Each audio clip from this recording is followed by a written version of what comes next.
Buenas noches, un saludo cordial a todas las personas que nos acompañan desde nuestra transmisión en Facebook Live y a todas las personas que están presentes en el Teatro Montañas.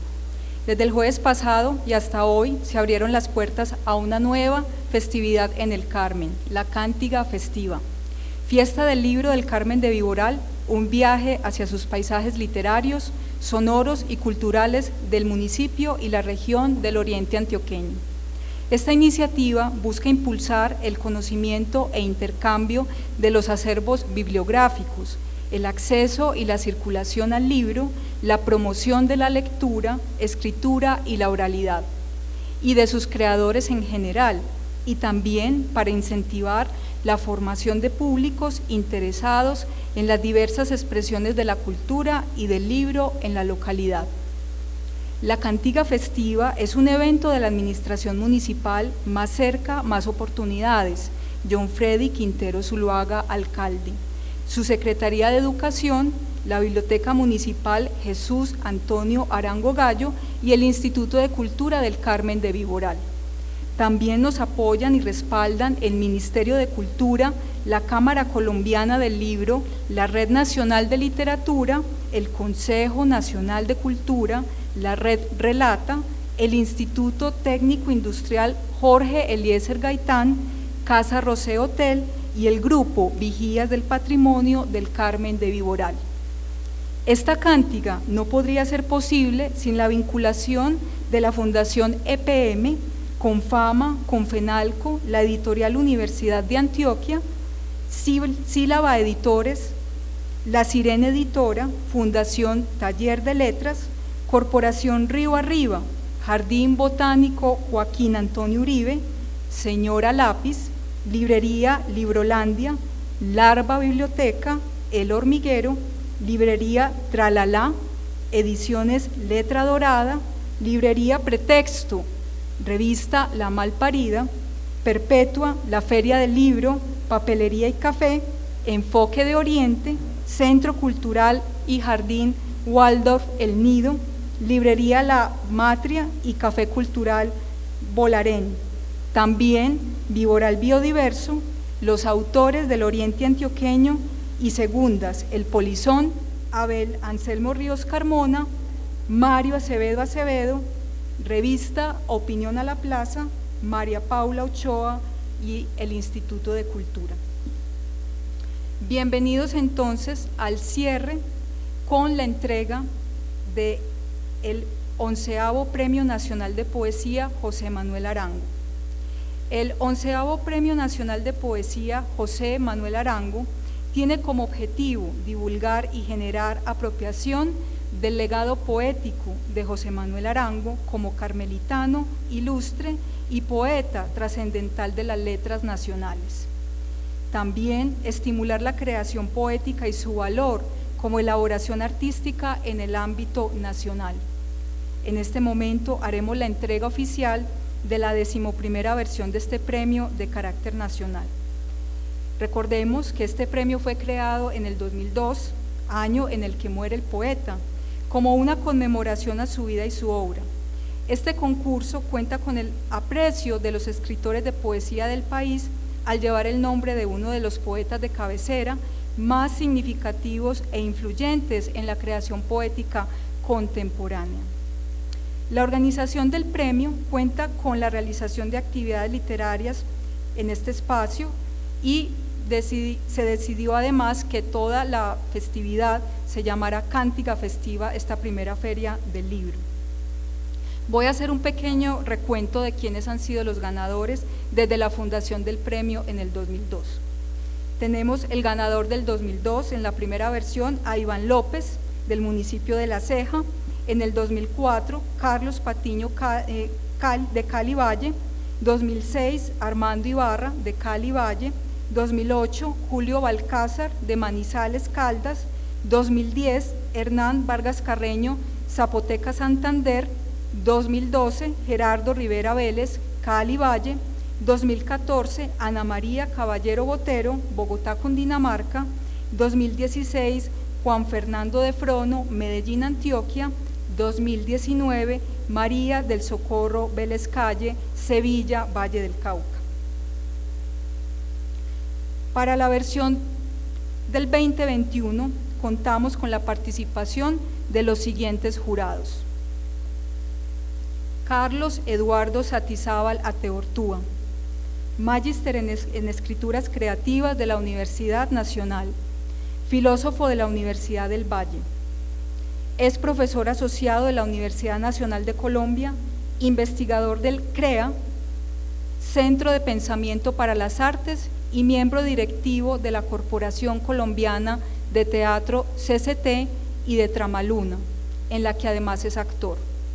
Como poeta, dramaturgo y ensayista, ha sido galardonado con los premios Premio Nacional de Poesía Obra Inédita 2012, Poemario La Llama Inclinada, Premio de Dramaturgia de Bogotá, Obra Ellas y la Muerte, Premio Iberoamericano de Dramaturgia, Ensayo Eterno Retorno Femenino, y además ha publicado múltiples artículos en revistas nacionales e internacionales sobre arte, paz y conflicto armado en Colombia. Clemencia Gálvez Buitrago, candidata a doctora en Ciencias Pedagógicas de la Universidad de Cienfuegos, Cuba, magíster en Educación y licenciada en Literatura, ambos estudios realizados en la Universidad Santiago de Cali. Ha participado en los talleres de escritura del maestro José Zuleta Ortiz.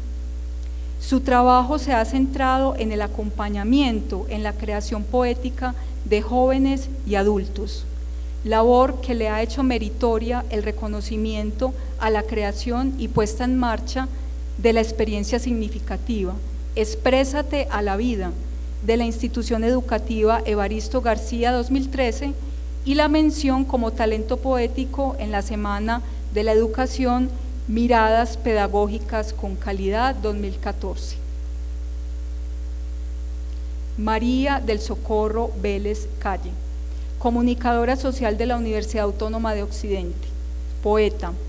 Entre sus libros se encuentran Miniaturas 2017, Menú del Día 2003, Piel y Alma 1995, Todo cabía en un maletín de cuero, ganador del 10º Premio Nacional de Poesía José Manuel Arango, y la antología de poetas participantes del 21 Encuentro de Mujeres Poetas Roldanillo, Valle del Cauca, en el que recibió mención de honor. Ha sido jurada del Concurso Nacional de Cuento y Poesía Sala Borges y del Premio Nacional de Autores Vallecaucanos Jorge Isaac en la modalidad de poesía. Estos han sido los 3 jurados de esta 11ª versión. Me permito entonces leer el acta del jurado del 11º Premio Nacional de Poesía José Manuel Arango. María del Socorro Vélez, Clemencia Gálvez y Carlos Satizábal, en nuestra honrosa calidad de jurados del 11º Premio Nacional de Poesía José Manuel Arango, luego de leer cada cual los 32 libros de poemas y reunidos por medios electrónicos, en decisión unánime, hemos elegido como poemario ganador de esta edición al libro Breviario de Insurrección, firmado con el seudónimo Muir Chu. La fuerza inusitada de sus imágenes dejan cicatriz en los ecos de la memoria e invitan a la relectura. Sus metáforas revelan lo que aún no oíamos ni veíamos. Su trabajo cuidadoso del lenguaje logra un estilo personal y una voz poética propia que dialoga con la poesía actual, tanto con la poesía musical de imágenes, de voces y personajes, como con la poesía pensativa que goza de la voluntad de dejarnos una reflexión memorable en cada poema. Toda esta fuerza poética se sostiene en cada instante del libro, nunca decae, está presente en cada verso, en cada poema.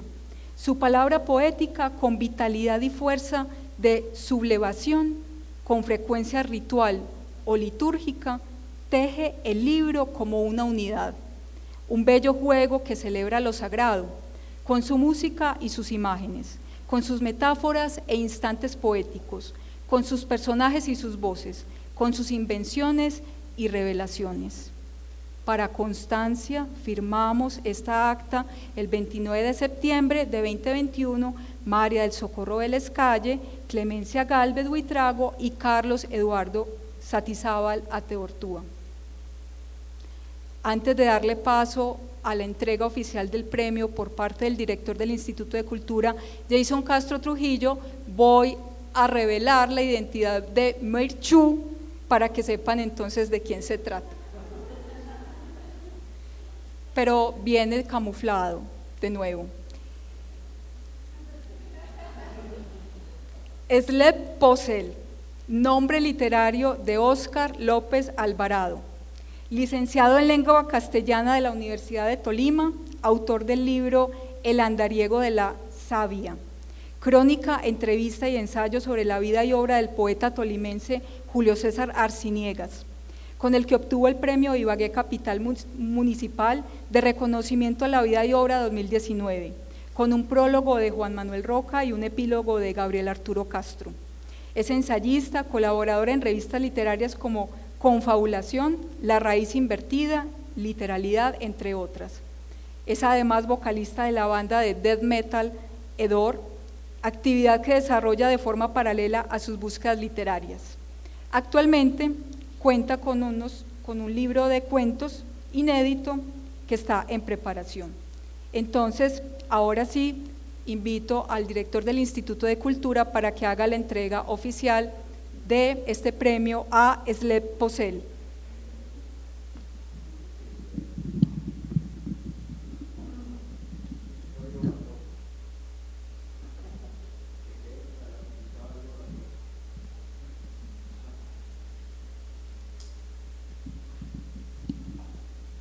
Muchas gracias.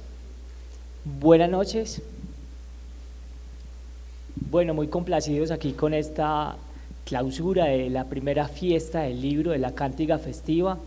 Esta es una oportunidad muy valiosa para nosotros como municipio, como administración municipal, más cerca, más oportunidades, como Instituto de Cultura y digamos que como ciudadanía, porque realmente el Carmen de Iboral necesita seguir habilitando y fortaleciendo procesos de lectura, de escritura y oralidad. Y creemos que esta fiesta, creemos que la lectura justamente es un ejercicio que se disfruta, es necesario seguirlo habilitando, y en ese sentido es que nos hemos propuesto como plantear un ejercicio de apertura como es la Cántiga Festiva. La Cántiga Festiva ya existía para el Carmen de Iboral, justamente por eso coincide en octubre como un homenaje al poeta José Manuel Arango, acá en el Carmen de Iboral, pero que en esta ocasión quisimos escalarlo y ampliarlo para que sea un ejercicio cada vez más integral y que vincule mayores procesos, y que hagamos del ejercicio de la cultura del libro un tema también que queremos apropiar y fortalecer a nivel local. Sabemos que, entre otras cosas, somos unos territorios muy dados a la tradición oral, que nos hace falta seguir fortaleciendo los procesos de escritura y de lectura, y que sentimos que esta es una gran oportunidad y que justamente no es gratuito y no es casual que estos premios, este Premio Nacional de Poesía y este Premio de Página en Blanco, tengan esta condición de poder transformarse en la Cántiga Festiva y en una oportunidad importante para celebrar también como estos procesos, en la intención de seguirlos fortaleciendo y de afirmar algo que hemos reconocido que nos hace falta seguir acompañando. Entonces, muy contentos de estar en compañía de María del Socorro, con Óscar López también. Es muy valioso incluso el enlace y el puente, casi que son eslabones de un proceso para el Carmen de Iboral en términos literarios, en términos narrativos, y también para el país con el Premio de Poesía. María del Socorro fue la ganadora en 2019 del Premio Nacional de Poesía, y ahora con Óscar pues vamos a conocer entonces un poemario muy especial, y Óscar casi que inaugura también con su poemario lo que es ahora la primera fiesta del libro para el Carmen de Viboral, y quiero hacerle entonces formalmente entrega de lo que es el reconocimiento, la entrega del reconocimiento de los premios literarios en este año 2021, el 11º Premio Nacional de Poesía José Manuel Arango, de su poemario Breviario de Insurrección, Óscar López Alvarado, y bueno, es un premio por 2.500.000 pesos más la publicación de la obra, y les pido entonces un aplauso para entregarle a Óscar su reconocimiento.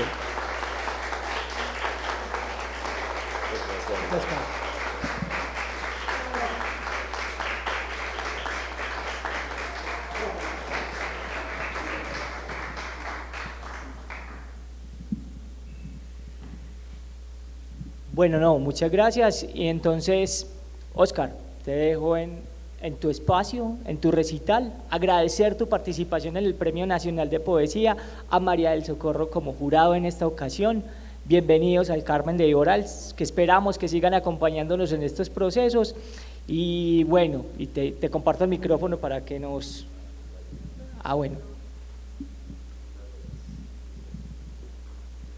Buenas noches. Bueno, voy a contar un poco acerca del proceso para elegir al ganador, el proceso que hicimos los 3 compañeros del jurado. Se recibieron 32 obras. Después de ser leídas, cada uno leyó las 32 obras, seleccionamos 15, preseleccionamos 15, luego seleccionamos 5, cada jurado hizo lo mismo, luego quedaron 3, luego quedaron 2, y esas 2, ambas eran merecedoras del primer puesto, pero no podía ser. Entonces empezamos los jurados a hablar de las fortalezas y de las debilidades que toda obra tiene, para así tratar de dirimir quién era el ganador. Decidimos dar el premio a Breviario de Insurrección por algo aparentemente sencillo, pero mentiras, es algo sumamente difícil de lograr, y es sostener una obra tan extensa, porque la obra de Deslep Posel es una obra extensa,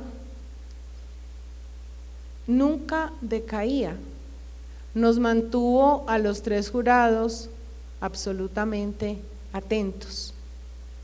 Entonces, esa fue la razón por la cual elegimos a Breviario de Insurrección como el poemario ganador. Es indudable que tiene un manejo de los recursos poéticos importante, tiene un manejo del lenguaje impecable, y algo que en lo particular llamó mi atención: el libro está dividido en 3 momentos y está atravesado todo por el mismo yo poético, y el yo poético es él. Es un poemario íntimo. Sin embargo, ese ensimismamiento no generaba fatiga al lector, porque eso suele pasar. A veces cansa y extenúa al lector, y uno, quiere ver otra cosa, que se salga, logre salir de él, lograr salir de él, pero muchos no lo hacen, él sí lograba salir de él y conservarse él como sujeto y como el yo poético. Entonces eso de pronto es y uno lo detecta, un buen lector detecta eso es una cualidad importantísima. Entonces, estoy tan feliz, yo le estoy esta noche ayudando a él a ser más feliz, porque yo ya fui feliz hace 2 años. Entonces, hoy, Óscar López, te acompaño a ser muy feliz.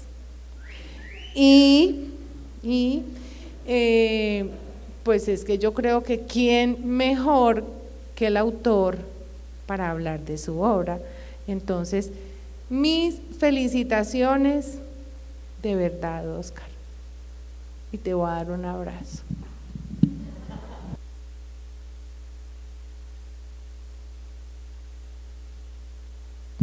Los dejo pues con el recital. Gracias.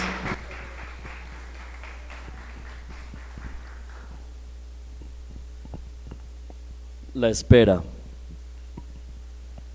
Lo terrible no es derrumbarse, es entregarle a la esperanza un azar que ya conocía. No se trata de estar sedientos, por el contrario, es comulgar tras un intersticio por amargo que sea. Es encontrar en los escombros de la polilla un péndulo que nunca ve su centro y el paraíso en la planta aferrada al alambre de espinos. Lo terrible es encontrar en la noche un dulce rostro llagado por las ojeras. Toda esperanza es un suicidio sutil. Buenas noches. Bueno, para mí, pues me siento muy complacido por esta hospitalidad, por este reconocimiento en este linaje, un poeta tan monumental como José Manuel Arango, ¿sí? Trataré de ser muy breve en las intervenciones con el fin de pues, leer parte del poemario. El poemario titulado Breviario de Insurrección se divide en 3 momentos: descenso, estancia y ascenso. Es una provocación y es una provocación que nace claramente de una experiencia personal muy íntima, pero también con una frase que desde hace muchos años la he tenido muy presente en mi vida, y es de un poema de Juan Manuel Roca, y es: la poesía es un sueño provocado, es un potro escondido en un bosque de niebla. Entonces, transitar hacia lo incierto, transitar hacia algo tan delicado como es el intimismo, requiere un trabajo de forma. El descenso, prácticamente, que es un panorama de toda esa vivencia de las lecturas, de todos esos antecedentes que tiene esta criatura que lo tienen al frente, ¿sí? Y también un ejercicio de reconocimiento del mismo lenguaje, porque el propósito como tal de la poesía es el lenguaje y la forma, y tratar de aplacar ese ardor del sentimiento que muchas veces se vuelve testimonial, casi que confesional, monótono, lacrimoso, de alguna otra manera bucólico. Entonces el poemario pues es complicado, ¿no? Como que hablar algo de lo propio, porque nada como la lectura de terceros. Es una preocupación hacia el lenguaje, hacia la palabra, ¿sí? Es una preocupación hacia la vida misma. El tono es un tono existencial, es un tono que recupera semblanzas de autores que fueron de gran influencia para mi proceso, pero mi preocupación es más que todo la palabra. Entonces no tanto el tema, sino la palabra, cómo abordar esto, más que explicar. Entonces esta estancia es como un guiño a una temporada del infierno de Rimbaud, de Arthur Rimbaud, y bueno, es una provocación, como lo decía. Quiero pues en esta noche rememorar al poeta José Manuel Arango con un poema que quiero dedicarle en esta noche a propósito de su traducción tan esencial de la poeta norteamericana Emily Dickinson. Este poema se titula Emily Dickinson escribe tras la hierba. Tiene un epígrafe, esta es mi carta al mundo que no me escribió nunca. El poema dice así: alguien incubó una araña en tus manos, un árido jardín de hueso. ¿Quién palpó tu espíritu de centinela? Solo sé del cautiverio poblado de frutos, lágrimas de ardiente color, el remordimiento de noches habitadas por sombras, los objetos que tus huellas conociera. Recuerdo la mañana en que tomabas una abeja para escribir sobre ella, regar una soledad y prescindir de paraísos humeantes. ¿De qué piedra desenterraste los acertijos y el lenguaje parsimonioso de la muerte? Son tus manos un girasol, fino traje de la ceniza, del polvo embalsamado. Son tus manos emisarias, aún pesa en los dedos la araña que teje tu carta al mundo.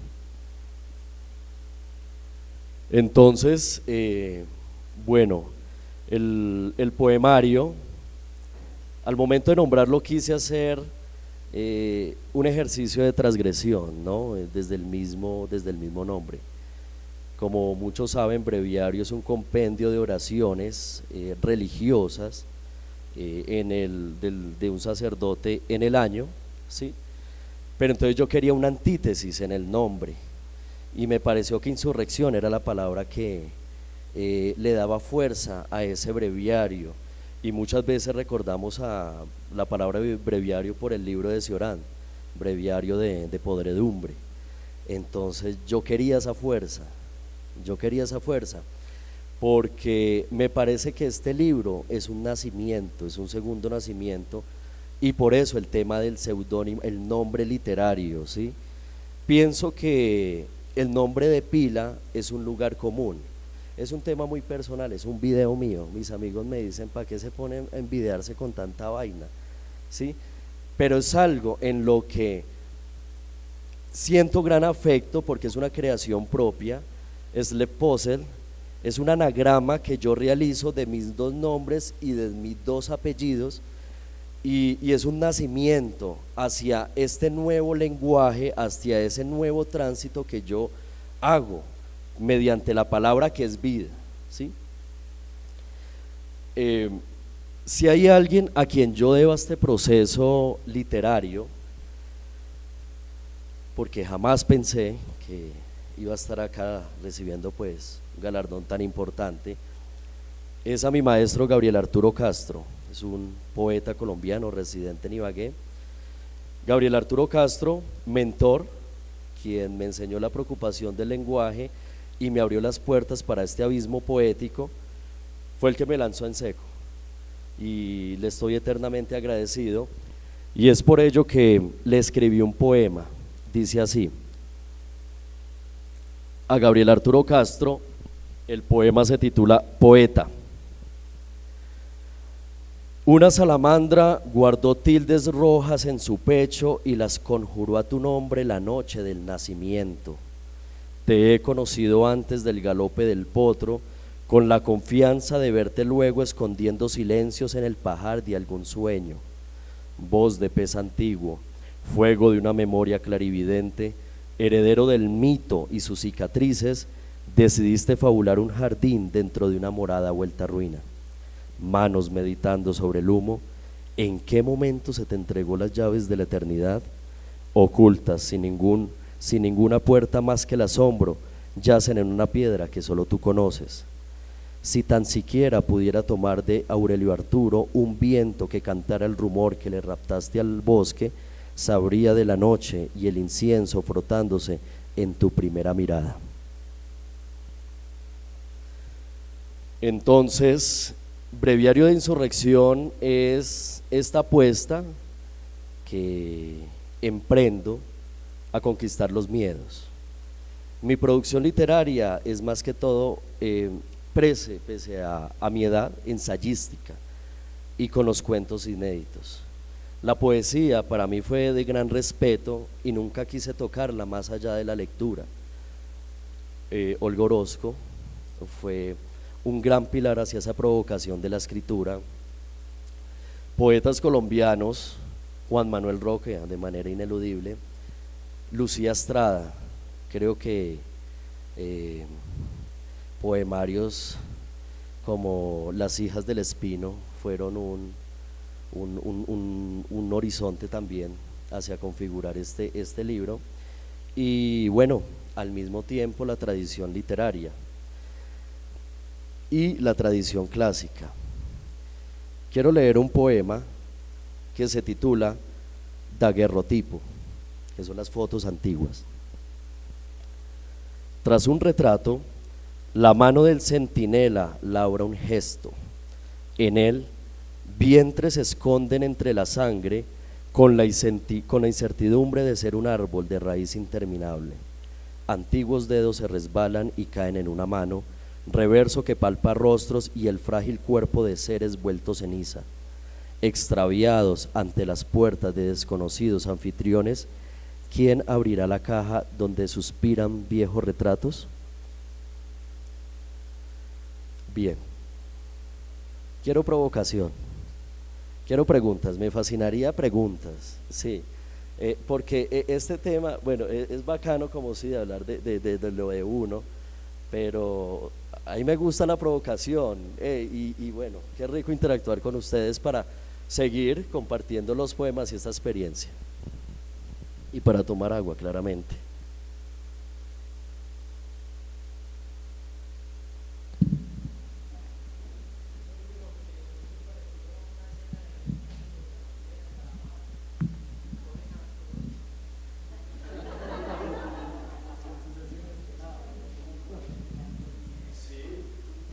Es que todo es un vaso comunicante, ¿no? Todo pertenece a la misma historia literaria y nos debemos también a esa memoria inconsciente. Bueno, una pregunta que se me ocurre por el primer poema que lees de Emily Dickinson, pues que tiene ese título, no lo recuerdo bien, Detrás de la hierba. Emily escribe Detrás de la hierba. Y este último, Daguerrotipo, hablas del centinela. ¿Ahí hay alguna relación, hay un vínculo? El tema del centinela de pronto es recurrente en el poemario o digamos que es una coincidencia alrededor de estos dos poemas. No, el poemario está a propósito con claves conectado interiormente. El silencio, un elemento como la piedra, el mismo lenguaje, la preocupación por la palabra, y esto me hace recordar una frase de Gonzalo Márquez Cristo que decía: lo tenía todo hasta que conocí la palabra. Entonces está esa preocupación y se identifica en palabras claves, palabras relevantes. Entonces la figura del centinela, esa figura solitaria, abandonada, esa figura que cuida lo insospechado y prácticamente lo intangible, se visualiza en el poemario. Bueno, es que también he encontrado varios elementos que me asombran, ¿no?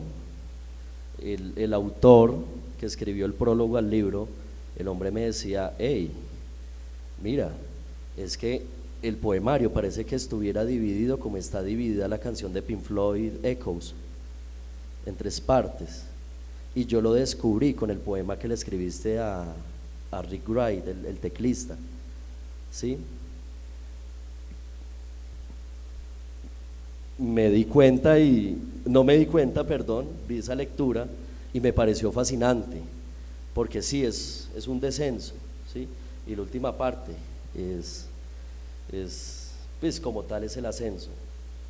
Quiero aprovechar para leerlo, ¿sí? Para los amantes de Pink Floyd en esta sala.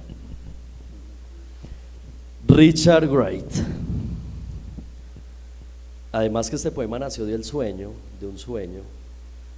y un sueño, por eso yo reitero la frase de Rocco, un sueño provocado, un sueño que me hizo levantar a las 4 de la mañana a grabarlo en prácticamente 5 segundos o se me borraba.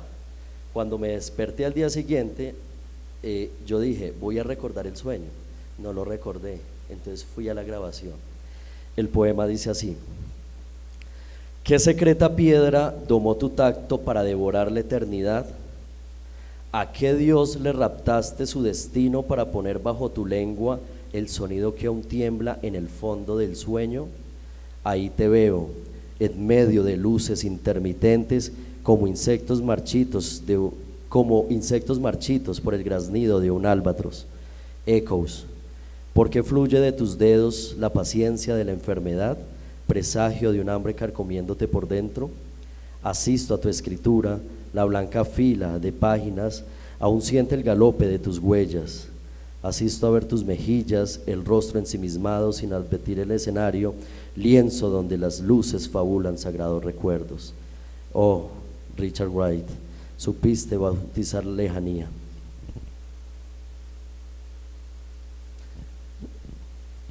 ¿Alguna otra pregunta? Bueno, gracias. Algunos escritores, como tal vez en tu propia posición, tienen a la poesía pues como a cierta distancia, no porque no la quieran, sino porque la gustan desde la lectura. Entonces vos hablabas de una cierta distancia con la poesía porque no era lo que propiamente estabas buscando, y hablas más de la narrativa, ¿cierto? Entonces ese descubrimiento de la poesía por otro medio distinto a la poesía, ¿cómo llegaste allá? Decimos que yo considero pues que algunos momentos de la narrativa de los grandes novelistas, de los grandes escritores, son muy poéticos. Sin embargo, no es usual ver a narradores o escritores escribiendo poesía. Entonces, ¿quiénes son esos escritores de narrativa que te llevan a la poesía y que te ponen en ese lugar justamente de algo que no pensabas hacer, que era escribir poesía?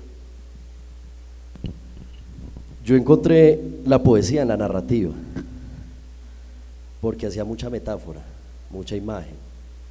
Y cuando le pasaba los textos a mis amigos y me decían, no, narre, no escriba poesía, narre.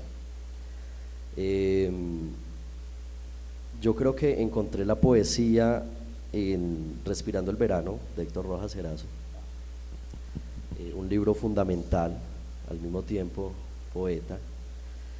Descubrí la poesía también en el ensayo. Creo que primero fue en el ensayo, leyendo a Gabriel Arturo Castro en los poemas, en los ensayos.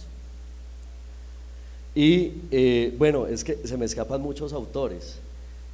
Los cantos de Maldoror, hay unas ediciones que aparecen en prosa, pero es poesía, entonces es fascinante. Curiosamente, yo escribí un poema, un cuento que hace parte pues de un libro inédito que se llama Los despojos del Dios, de cuento, y yo escribí un cuento relacionado con los hongos y lo titulé La carne del Dios. Para los antiguos mayas pues los hongos eran la carne que los comunicaba con ese origen. Cuando yo comparto ese texto, dicen, esto serviría más a modo de poema. Entonces cuando yo en el libro breviario, cuando tomo la última parte que es Ascenso, convierto ese cuento en poema, un poema de largo aliento, de alrededor de unas 20 páginas. Entonces voy a comentar una infidencia, sí, me siento un poco avergonzado por eso, no he consumido hongos, ¿sí?, para escribir el poema, sino que yo me dije, ¿cómo será esta experiencia? Claro, como que vi videos, revisé cosas, María Sabina, revisé muchas cosas de ella, cuando me puse a escribir.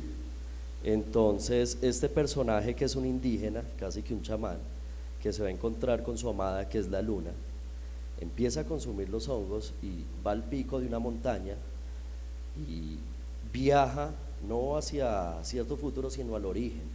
Pero entonces en ese viaje descubre el nacimiento de la misma tierra y descubre, por ejemplo, cómo los hombres nacen y cómo se crea el lenguaje.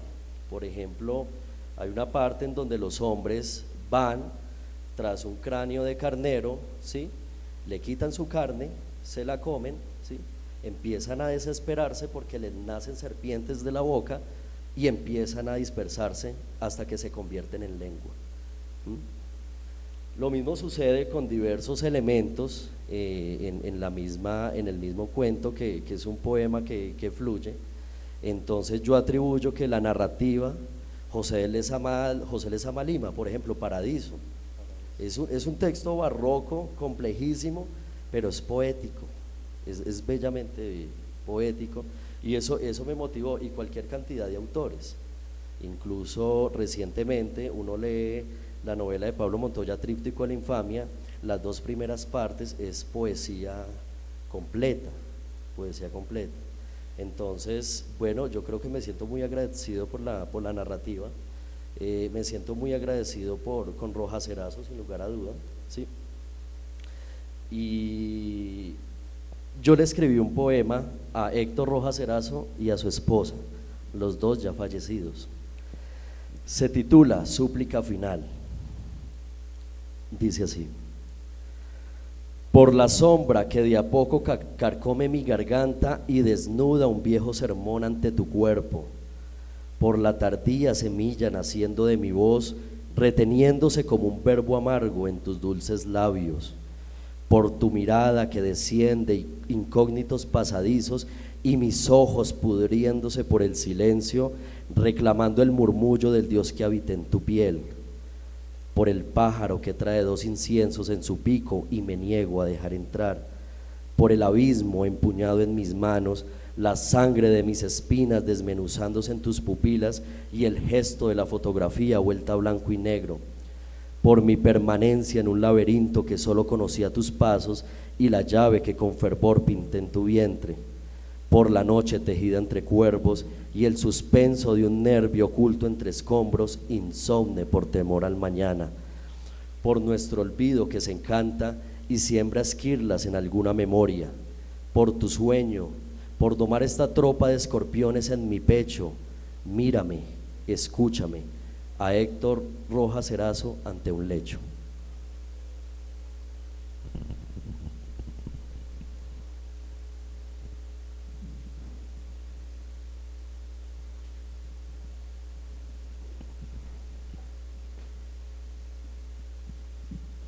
Bueno, buenas noches. Escuchándolo me surgió así como una curiosidad, y es que veo que usted le escribe como a varias personas, a poetas, a músicos. Me pregunto si, por ejemplo, cuando le escribe a estas personas, como en qué parte del libro está y qué relación tienen esas personas a las que usted le escribe en esa parte, como con su ascenso, con su estancia o con su descenso. El descenso es como la edad, como la primera edad. La estancia es como la reflexión en torno a esa primera edad y la proyección a una próxima. El ascenso es la incertidumbre hacia una imagen, hacia una fabulación. Cuando yo recupero estos autores o bueno, músicos, es porque hubo un suceso poético que incubó un poema de manera inconsciente y lo anoté.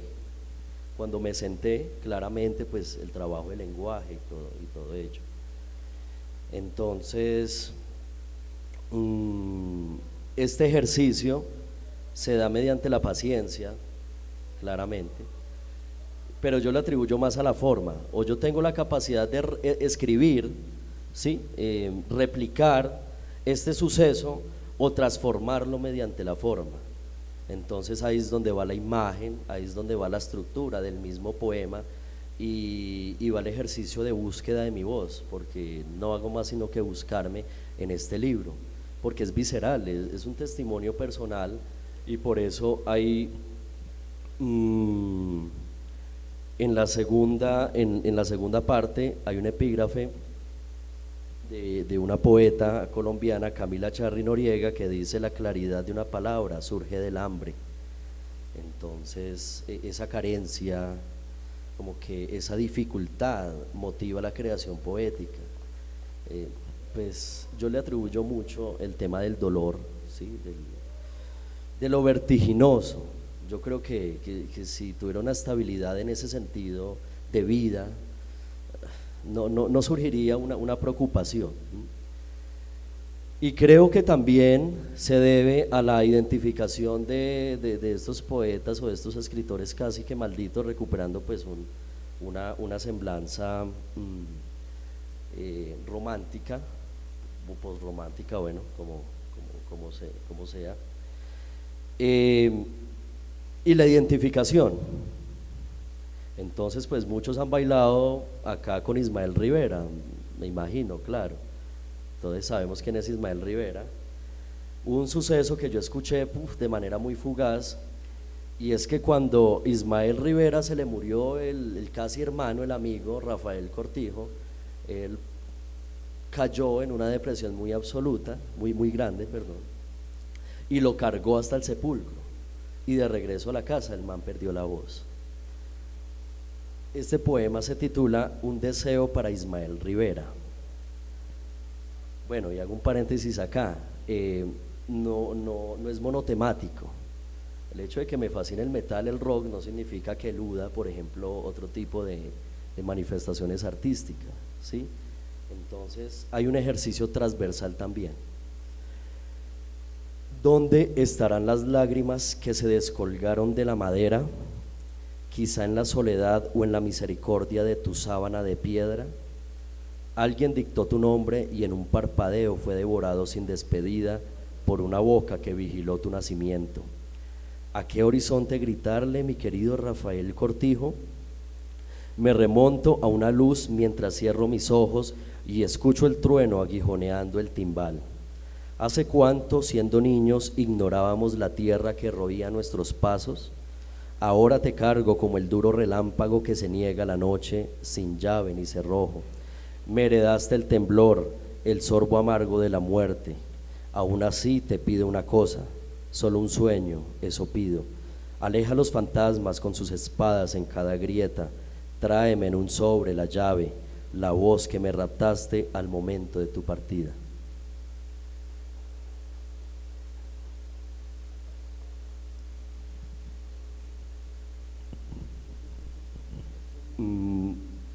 Yo me transfiguro en estos personajes, en estas figuras.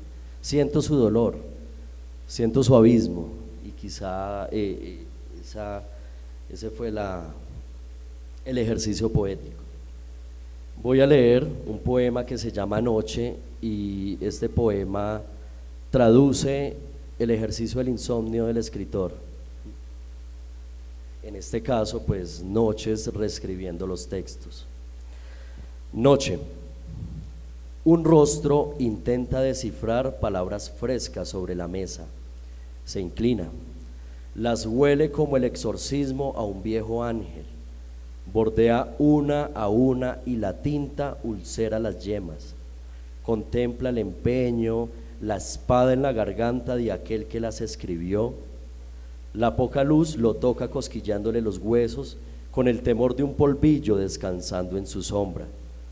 Vuelve sus manos a ellas como dos serpientes decapitadas, como monumentos que algún día hablaron. Siente pasos tras de sí, un eco de monasterio, un perfume a su costado. ¿Qué rumor se acerca a descifrar las palabras sobre la mesa? Bueno, otra pregunta.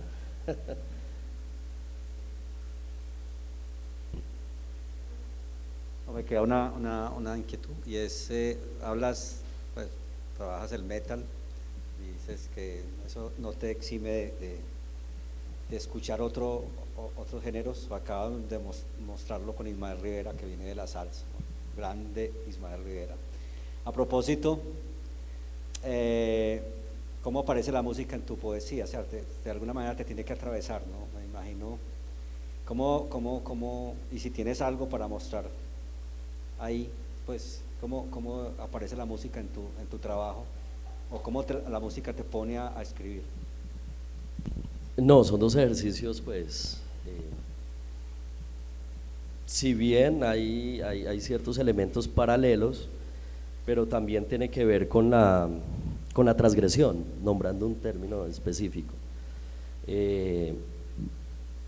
Bueno, me ha fascinado durante mucho tiempo el tema de la transgresión, y yo creo que las letras que algún día escribí tiene que ver con eso, y también con el lenguaje que yo construyo, que es vertiginoso, que yo heredo esa palabra sioranista que un libro debe sacudir a un lector y no apaciguarlo. Es por eso que, bueno, trato como de utilizar palabras contundentes que puedan ejercer cierto desequilibrio en el lector y no dialogar en torno a lo mismo, ¿sí? En palabras de Roberto Juarros, desbautizar las cosas, buscar otra manera de expresarlas, claramente mediante la forma. Y es a propósito de esa pregunta que quisiera leer el siguiente poema, que se titula La vigilia de Dios. Dice así: sé del sueño de Dios que desprecia al niño y la herida y el polvo en su sonrisa. Sé del látigo sobre el hueso que inmutable junto al rezo no pueden despertarlo, del canto bajo el aguijón de la serpiente en este santuario del delirio que husmea su consolación llamada olvido. Ni siquiera la cólera de las campanas o el ayuno lo motivan a vestir la sangre gritando entre la oscuridad. En su angustia, algunos lo buscan en las vendas, en el olor de páginas de una traicionada lengua, en la sombra convaleciente de un profeta señalando el silencio. Duerme, lo sé, sueña la amargura del hueso vuelto fantasma, el naufragio de la sonrisa pudriéndose en el latido de una semilla.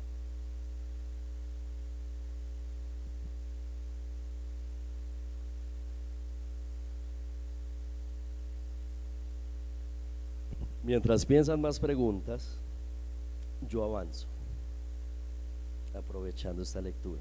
¿Listo?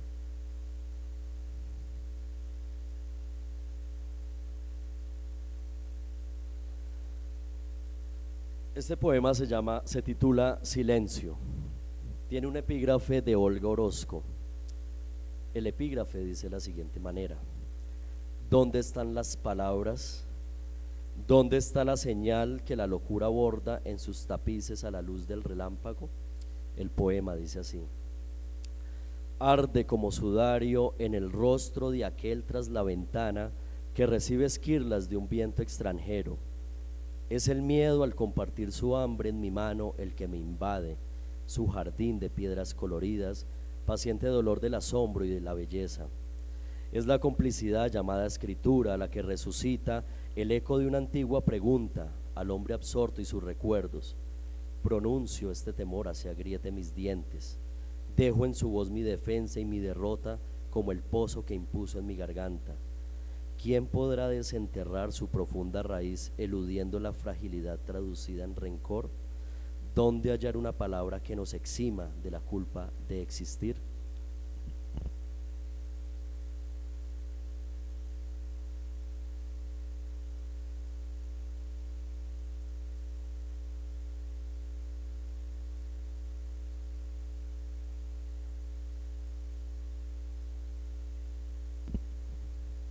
El siguiente poema hace parte de la segunda parte del poemario Estancia y fluyó de un dolor colectivo. Es muy difícil pues escribir sobre la realidad social, pero es un dolor ineludible. Se titula En esta casa, tiene como epígrafe un verso de la poeta María Mercedes Carranza, el poema La Patria, y dice: en esta casa todos estamos enterrados vivos. El poema dice así: ¿cómo dormir bajo un cielo donde no cesa la horrible noche? ¿Por qué eludir la sangre a la orilla del ojo de la madre? ¿De qué manera dominar el escalofrío de una sombra deslizándose tras la puerta? ¿Cómo limpiar la casa cuando la pesadilla arrastra en la calle los sueños hacia su pasillo oscuro? ¿Con qué ojos mirar la hora si parece no habitarse este tiempo? ¿Cuál es el sentido de someter el despertar a un deber si la primera luz fragmenta el alma y el rostro? ¿Con quién conversar si graznan agujas en el centro del pecho? ¿En qué pensar si en este momento caen aves ciegas sobre algún cuerpo? ¿Cómo ver el noticiero o la novela en un estupor que limita la vida a la tinta de un osario? ¿Por qué evocar la congoja, el silencio pendulando en el cuello y su respiro mordaz? ¿Qué color vestir en una caverna donde mariposas nacen del fango? ¿En qué oración esperanzarse y sus bendiciones invertidas? En definitiva, ¿cómo preservar un jardín mientras en el patio de esta casa los cuerpos aún se trenzan entre las espinas?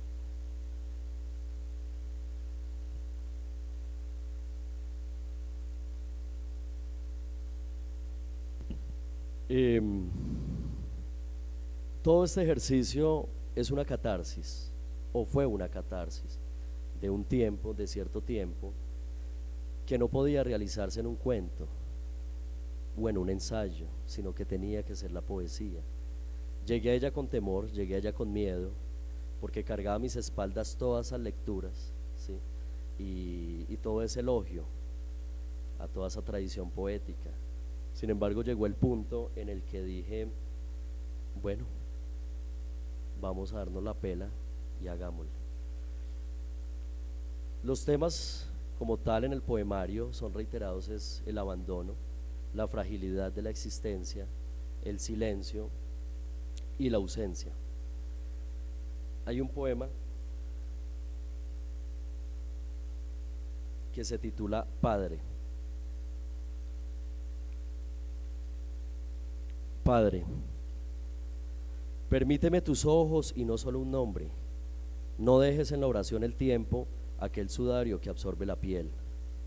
Mira mi rostro, descubre la semilla que pudrió tu pensamiento. No presintas del pulso inexorable, no entregues tus dedos a otros labios. Mis labios persignados aún se desangran por el ir y venir del hueso. Padre, no liberes la soledad, mucho menos la dejes vigilando mis noches. Aleja su sal vestida de milagro. ¿Dónde pusiste la primera mirada, el fresco gesto enrollándose a la dureza de tu mano? Sé del niño que aún duerme en un baúl envuelto entre polillas, a la espera de los ojos que abalanzó 2 puñados de tierra. Padre, concédeme un consuelo, un remordimiento, una esperanza o la calumnia capaz de mecer este cuerpo. Padre, provoca una memoria anterior a los salmos y no bendigas mi desierto con el hastío de un rostro frío. Quita la máscara, pronuncia tu carencia, desencadena al leproso ángel que forzaste a este apellido y no puede volver a su paraíso. No lances más pesadillas al mundo para luego inclinarte a arrastrar humillaciones ante un Dios que renunció a todo. Padre, limpia tus rodillas. No intentes borrar el látigo que clavaste en el llanto de la mujer que me ofreció a ti. Levanta el rostro, no trates de ocultar la fiebre del aguijón surcando tus mejillas. Padre, ¿por qué no escucharme? ¿Dónde el eco, el temblor de este antiguo silencio? Padre, por ti sé que todo espectro vuelve sobre sus pasos.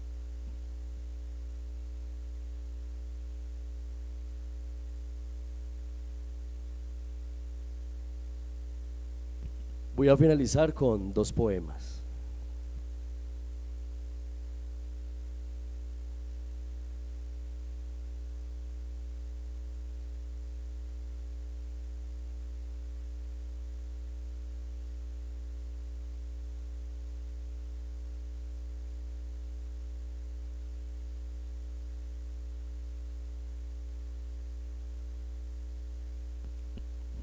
Decía Ciorán: llegamos a la poesía porque sabemos que la angustia es benéfica. El siguiente poema se titula La casa. No se trata de la lluvia atada al abrazo o el delirio de la música vuelta aroma de los que fueron y tapian las paredes. Se trata de la casa extrañando los pasos y su devaneo. No se trata de extrañar el verdor regado cada mañana o el desprecio a la edad de mirada más blanca. Se trata de la casa perfumada de incienso que nunca entendimos en la infancia.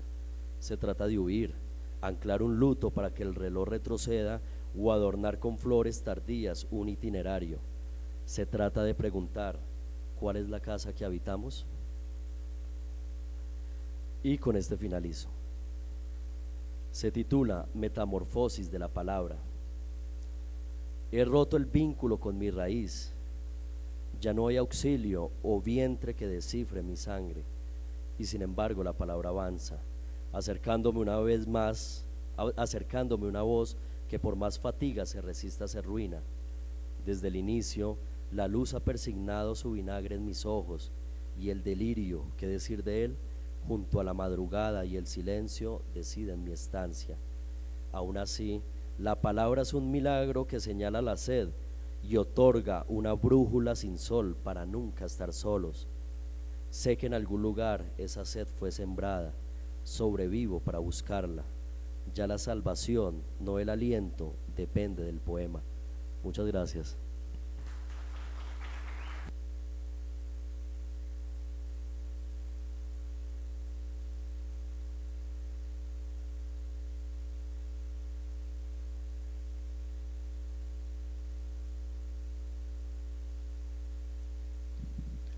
Bueno, antes de finalizar esta velada y esta cantiga festiva, nuestra primera fiesta del libro del Carmen de Viboral, Antioquia 2021, pues decirle a Eslet Posel, Oscar López Alvarado, pues unas felicitaciones, démosle un nuevo aplauso a Oscar.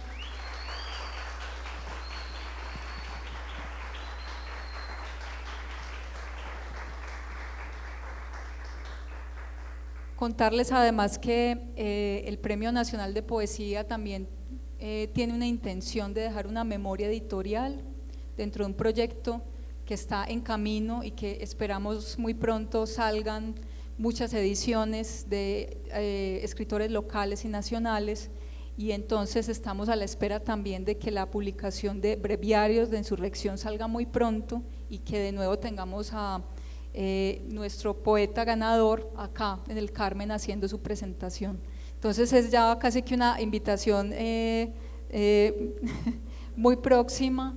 Y bueno, quiero entonces finalizar dándoles los agradecimientos en primer lugar a todos ustedes por la asistencia, a todo el equipo de trabajo, a la alcaldía municipal, la biblioteca, el ITI y todas las instituciones que se vincularon con este proyecto monumental de la primera cántiga festiva. Le doy la palabra de nuevo al director del Instituto de Cultura, Jason Castro Trujillo, quien quiere hacer el cierre también de esta cantiga y de esa manera pues dejarla ya por ahora y esperar a que resurja el otro año. Muchas gracias. Gracias, Paula. Bueno, quiero hacer el cierre porque digamos que casualmente el Instituto de Cultura en esta cántiga festiva, en esta fiesta del libro, que parte del ejercicio es hacer un homenaje también a esos escritores locales que han fortalecido tanto la reflexión del territorio. Desde el Centro de Historia tuvimos un hallazgo fortuito muy valioso, y es que nos encontramos un texto de José Manuel Arango que, si bien fue publicado, creemos que no se conoce en el país y que probablemente en el municipio ha sido difícil que muchas personas de pronto hayan tenido acceso a este documento o a este escrito. Entonces, como un homenaje a la cántiga festiva, como un canto también a la palabra, que es lo que queremos evocar en este ejercicio, hay algo muy particular, y es que digamos que la primera biblioteca o la biblioteca pública municipal Jesús Antonio Arango Giraldo es la biblioteca, tiene este nombre por un tío de José Manuel, y José Manuel justamente en el año de 1989, que es el año en el que fallece su tío, pues hace un escrito en el periódico El Carmelitano. Por eso digo que de pronto es un texto que no es conocido porque este periódico es de difusión local, el número de ediciones era muy limitado y es probable que no todo el mundo tenga acceso, digamos, a este periódico. El hallazgo es muy valioso porque siento yo que es un homenaje especial para su tío, que digamos que fue el fundador o el primer precursor del ejercicio bibliotecario en el Carmen de Viboral, y por eso el nombre de la Biblioteca Pública Municipal. Nuestra sala de lectura justamente nace también póstumamente después de la muerte de José Manuel Arango, y es también desde su donación personal que se logra componer esa biblioteca y esa sala de lectura. Ahorita hay una sorpresa especial para nosotros en el Carmen, y es que hay un escritor muy profuso para el territorio carmelitano, que es Carlos Jiménez Gómez, y con Carlos Jiménez Gómez ocurre algo muy especial, y es que él, incluso antes de morir, quiso donar su biblioteca personal también al Carmen, y que en este momento esa biblioteca ya está acá. La biblioteca Carlos Jiménez Gómez ya está acá, y estamos haciendo como lo posible como Instituto de Cultura, como administración municipal, para que prontamente tengamos acompañando a la sala de lectura José Manuel Arango nuestra biblioteca Carlos Jiménez Gómez. Entonces pasa algo muy particular y especial, y es que estos escritores son los precursores también del proceso de bibliotecario en el Carmen de Viboral, y que nos dejan una herencia muy valiosa de todo lo que ellos leyeron también, y que en ese sentido evocan un ejercicio muy especial que queremos celebrar en la Cántiga Festiva, y eso hace parte también como del enfoque y la apuesta de lo que hemos querido procurar como con este ejercicio.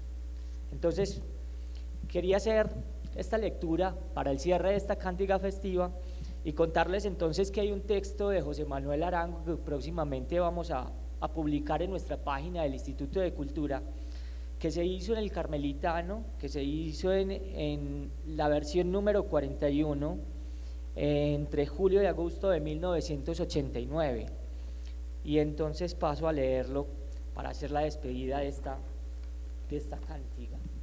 Dice don Jesús Arango, el maestro: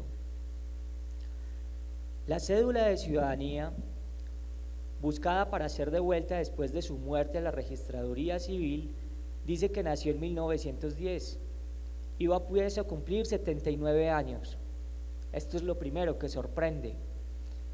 Los que hablamos con él en estos últimos tiempos lo recordamos como un viejo derecho y ágil, lúcido y desbordante de humor, caminador incansable por mangadas y caminos veredales. El Carmen de Viboral de 1910 no debía ser muy distinto del que conocimos los que pasamos aquí la niñez hace unos 40 años o 40 y tantos. Una aldea habitada casi exclusivamente por agricultores, aunque habitada es mucho decir. Todavía en los años 40, cuando ya era una aldea que tiraba a pueblo, las calles se veían solas durante las semanas y las casas, muchas, estaban vacías.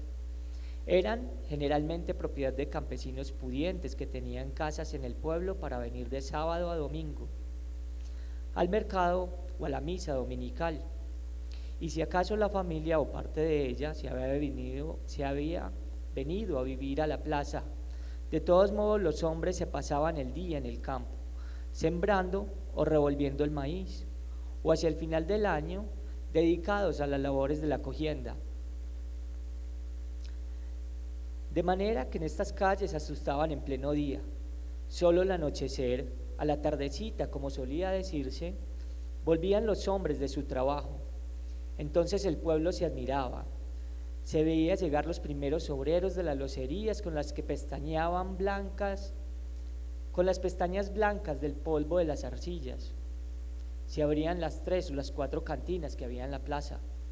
Pues bien, en esta aldea agraria, en esta aldea agrícola que no obstante, como modelo de pequeño país, tenía ya sus pujos fabriles, nació y vivió y se hizo don Jesús Arango, o tío Jesús, como lo llamábamos, no solo sus sobrinos, sino muchos otros, a imitación de sus sobrinos. Y fue ante todo un maestro, primero de la aldea y luego del pueblo, con visos de barrio, de ciudad, que habrán llegado a ser el Carmen de Viboral. La infancia fue campesina, como la de todos sus paisanos. porque don Sixto, el abuelo, a pesar de ser maestro de escuela urbana, vivía en el campo, una finquita con unas cuantas vanegas, que en aquellos tiempos modesto era cuando más tierra de pan coger, una propiedad de pobre que ahora, en esta época de especulación, valdría millonadas. Pero en aquella casa campesina había un piano y los libros propios del maestro de escuela. Y así el abuelo maestro dio en herencia a la familia su inclinación por las letras, por la música, por el oficio de la enseñanza. Tío Jesús, de pequeño, debió salir para la escuela con su papá.